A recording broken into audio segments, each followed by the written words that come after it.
আসসালামু আলাইকুম প্রিয় প্রবাসী ভাই ও বোনেরা। আমরা গত কয়েকদিন আগে ইউটিউবে একটা প্রবাসী ভাইদের নিয়ে ভিডিও করেছিলাম। ভিডিওটা করার সময় আমরা ভাবতে পারিনি ভিডিওটা এতটা ভাইরাল হয়ে পড়বে।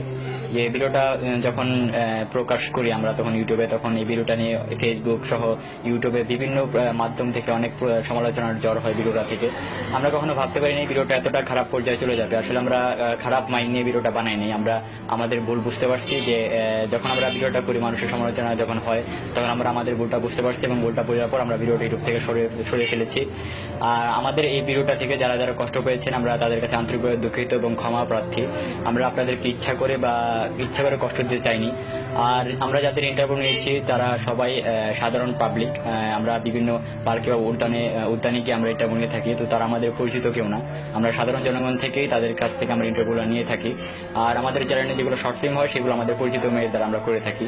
তো যেগুলো ইন্টারভিউ হচ্ছে সেগুলো সব সাধারণ জনগণ, তাদের মতগুলো আপনাদের সামনে তুলে ধরছি। বাট আমাদের এটা ভুল হয়েছে, আমরা মানছি। তো আমরা মেনে নিচ্ছি এটা আমাদের ভুল হয়েছে।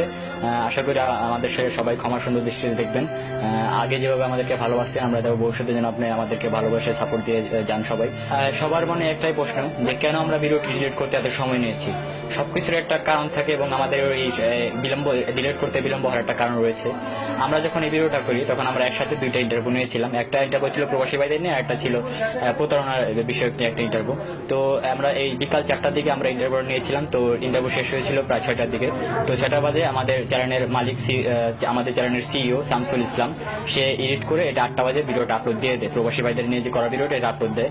তো আপলোড দেওয়ার পরপরই বিশ্বাস করবেন কিনা জানি না, তার কোনো একটা কারণে তাকে ঢাকার বাইরে চলে যেতে হয়। তো ঢাকার বাইরে যায়, সে হয়তো এটা নিয়ে কোনো টেনশন ছিল না যে ভিডিওটা এতটা ভাইরাল হয়ে পড়বে। যখন সে ঢাকার বাইরে যায় 2-3 দিন পর সে জানতে পারে তার এই ভিডিওটার কারণে তার অনেক সমস্যা হচ্ছে, অনেক প্রবলেম হচ্ছে, তার চ্যানেলের ভিতর অনেক ইফেক্ট করতেছে ভিডিওটাতে। তারপর সে খুব সেখান থেকে ঢাকায় আসার চেষ্টা করে, যদিও কোনো না কোনো কারণে তার আসতে একটু লেট হয়ে যায়। তো সে অনেক চেষ্টা করে, তো চেষ্টার পর সে যত শীঘ্রই পারে, তো অনেক চেষ্টার পর সে ঢাকা আসার পর সাথে সাথে সে ভিডিওটা ডিলিট করে দেয়।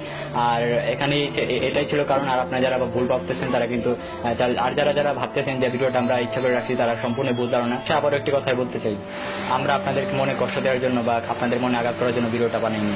আমরা বুঝতে পারিনি আমাদের এই ভিডিওটা আপনাদের এত কষ্ট লাগবে। যদি জানতাম তাহলে কখনোই আমরা এই ভিডিওগুলো করতাম না। আমরা আমাদের ভুলের জন্য অনুতপ্ত।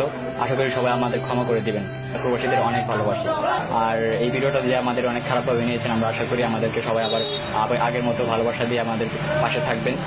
আমরা প্রবাসী ভাইদের নিয়ে নেক্সটে আরো ভালো ভালো ভিডিও করার চেষ্টা করব। ভিডিওগুলো দেখে আপনারা অনেক খুশি হবেন আশা করি। আর আমাদের ভুলের জন্য আমাদেরকে অবশ্যই ক্ষমা করে দিবেন। ছোট ভাই হিসেবে আপনাদের সবার কাছে আমি ক্ষমা চাচ্ছি আবারও। সবাই ভালো থাকবেন, সুস্থ থাকবেন। আমি রাকিবুল ইসলাম মুন্না আপনাদের কাছ থেকে বিদায় নিচ্ছি। স্যালুট অল প্রবাসীদের।